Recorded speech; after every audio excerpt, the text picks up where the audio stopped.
दोस्तों नमस्कार, स्वागत है आप सभी का एक बार फिर से। चले जानते हैं राजस्थान की ताज़ा खबरों को। लेकिन उससे पहले अगर आपने अभी तक इस चैनल को सब्सक्राइब नहीं किया तो सब्सक्राइब कर लें, जिससे कि आपको राजस्थान की ताज़ा खबर रोजाना मिलती रहे।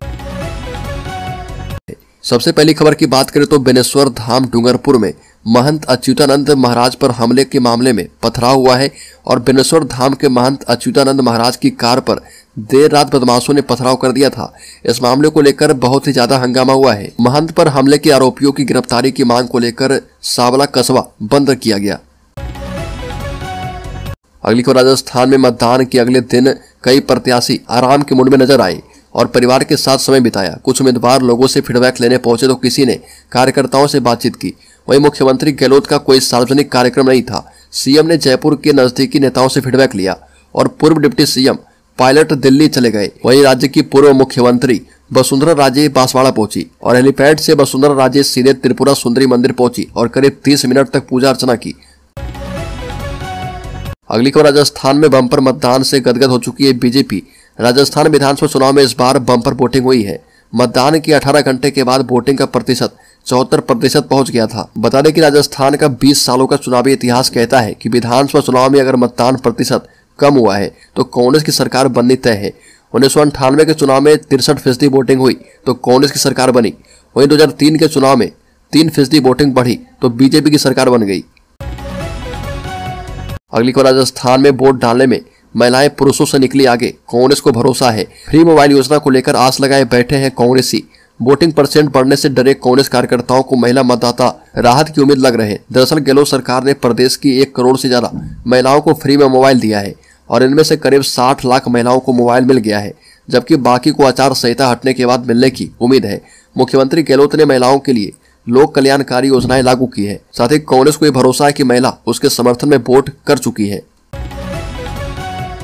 अगली खबर, कांग्रेस की रीति नीति के खिलाफ काम करने वाले 4 विधानसभा क्षेत्र में 11 लोग 6 साल के लिए निलंबित किए गए। विधानसभा चुनाव के दौरान पार्टी की रीति नीति के खिलाफ काम करने वालों पर कांग्रेस ने सख्त कार्रवाई करते हुए 4 विधानसभा क्षेत्र में 11 लोगों को 6 साल के लिए निलंबित कर दिया है। और राजस्थान विधानसभा चुनाव में जनता जनार्दन ने अपना फैसला सुनाते हुए प्रत्याशी का भाग्य ईवीएम के हवाले कर दिया है। बड़ी खबर, यूट्यूबर अजीत अंजुम राजस्थान में पीएम मोदी को वोट देने वाले युवाओं से पूरी तरह से खींच रहे। उनका वीडियो सोशल मीडिया पर वायरल हो रहा और राजस्थान में प्रत्येक 5 वर्षों पर सरकार बदलने का चलन रहा है और इस बार भी यही रुझान सामने आ रहा। हालांकि यह बात कांग्रेस के लिए दिन भर प्रोपेगेंडा चलाने वाले यूट्यूबर अजीत अंजुम को पच नहीं रही है।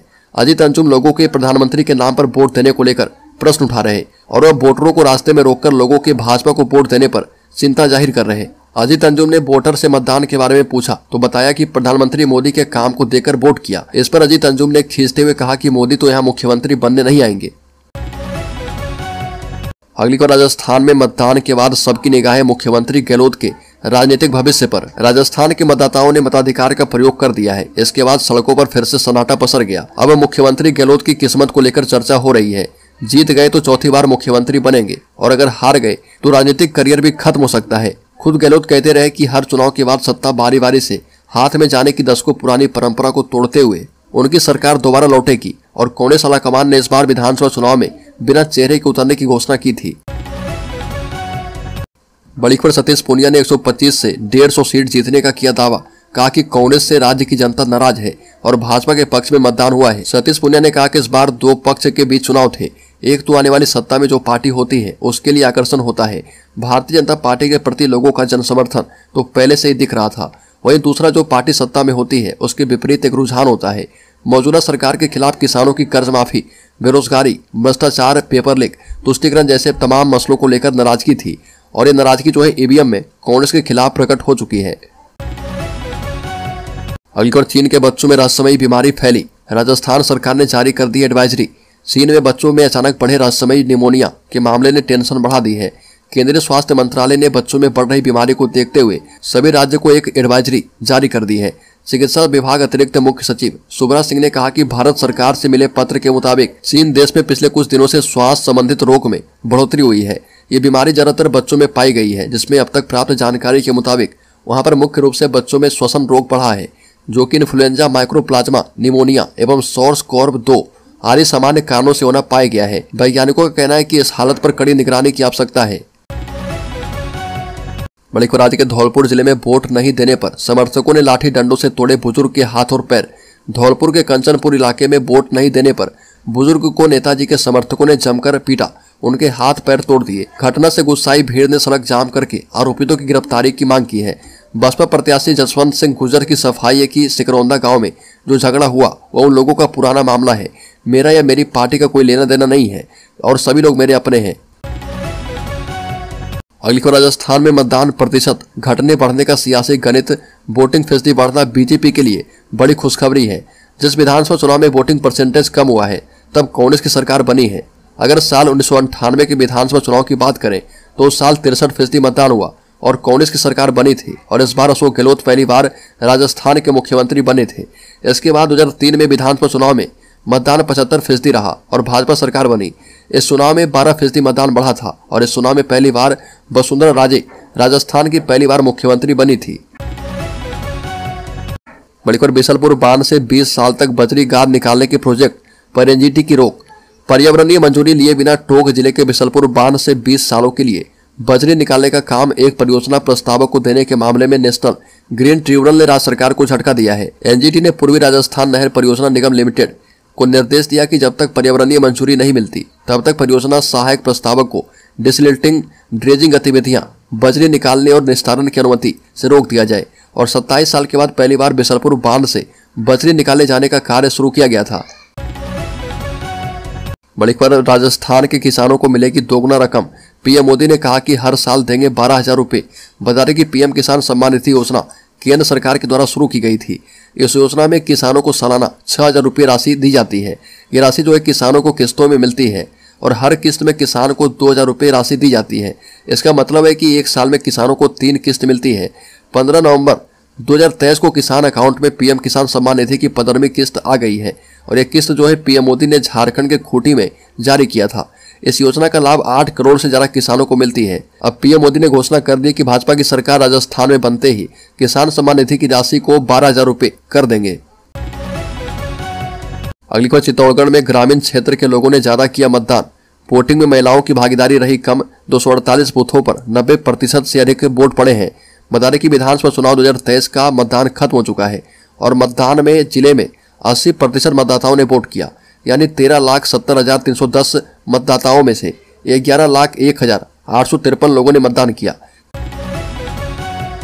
अगली खबर, राज्य में डाक विभाग में 5 साल के बाद खेल कोटे से कर्मचारी की भर्ती होगी। खेल प्रमाण पत्र की मेरिट के आधार पर मिलेगी नौकरी। डाक विभाग में राजस्थान में लंबे समय के बाद खेल प्रतिभाओं को बड़े स्तर पर सरकारी नौकरी का मौका मिलेगा। विभाग की ओर से राजस्थान सहित कुल 24 राज्य में 5 साल बाद खेल कोटे में 1899 पदों पर भर्ती करने के लिए नोटिफिकेशन जारी कर दिया गया है। खास बात यह है कि पात्र अभ्यर्थी का चयन बिना लिखित परीक्षा के खेल प्रमाण पत्र की मेरिट सूची के आधार पर किया जाएगा। राजस्थान में कुल 60 पदों पर भर्ती होगी। इनमें से डाक सहायक के 15, छटाई सहायक के 2, डाकिया के 11 एवं मल्टी टास्किंग स्टाफ यानी एमटीएस के 32 पदों और 1 पर भर्ती करवाई जाएगी। बड़ी खबर, राज्य के मुख्यमंत्री अशोक गहलोत ने कह दिया है कि सरकार रिपीट नहीं हुई तो बीजेपी ओपीएस बंद कर देगी। राजस्थान के मुख्यमंत्री अशोक गहलोत ने कहा कि आगे मैं कोई पद पर रहूं या ना रहूं, लेकिन मेरा हर पल आपकी सेवा में जाएगा। और इतना कह सकता हूं कि मैं कहना चाहता हूं कि मुझे मेरी चिंता नहीं, और चिंता मुझे यह है कि सरकार कांग्रेस की नहीं बनी तो ये लोग ओपीएस यानी पुरानी पेंशन को बंद कर देंगे। मुख्यमंत्री गहलोत ने कहा कि यह घटना है। बद्रीनाथ केदारनाथ में भयंकर तूफान आ गया था, लोग मारे गए थे, माँ बाप मारे गए, बच्चों को नौकरी लगाने का फैसला किया गया। कुछ बच्चों की नौकरी लग गई थी और कुछ की लगने वाली थी। सरकार बदल गई और बीजेपी ने योजना बदल दी। बड़ी खबर, राज्य के उदयपुर जिले में 22 लाख में से 6 लाख वोटर बूथों पर पहुंचे नहीं। शहरी से तो आदिवासी 12% तक आ गए हैं। उदयपुर शहर सीट की बात करें तो 2,46,369 वोटरों में से 1,64,242 यानी 66% ही वोट डालने पहुंचे। सभी 8 सीटों में यह सबसे कम वोटिंग प्रतिशत रहा है। दूसरी ओर आदिवासी बहुल झाड़ोल में सबसे ज्यादा 79% लोगों ने मताधिकार का प्रयोग किया और 2,73,484 में से 2,16,853 लोग वोट डालने पहुंचे थे। बड़ी खबर, राजस्थान के डिग जिले में चुनावी रंजिश में पथराव, फायरिंग, गलियों में बिछे ईंट पत्थर, छावनी में तब्दील हुआ इलाका। डिग जिले के सिकरी थाना इलाके के मराहीपुर सिंगावली गांव में चुनावी रंजिश में 2 पक्षों में जमकर पथराव हुआ। मतदान के दौरान भी और अब भी भाजपा कांग्रेस के समर्थक भिड़े हैं। गांव में एसटीएफ सहित भारी संख्या में पुलिस बल तैनात किया गया है। फ्लैग मार्च भी निकाला गया है और बताया गया कि दोनों पक्षों को समझाया गया है। एसडीएम, एडिशनल एसपी एवं अन्य अधिकारी गांव पर पहुंचकर दौरा कर चुके हैं।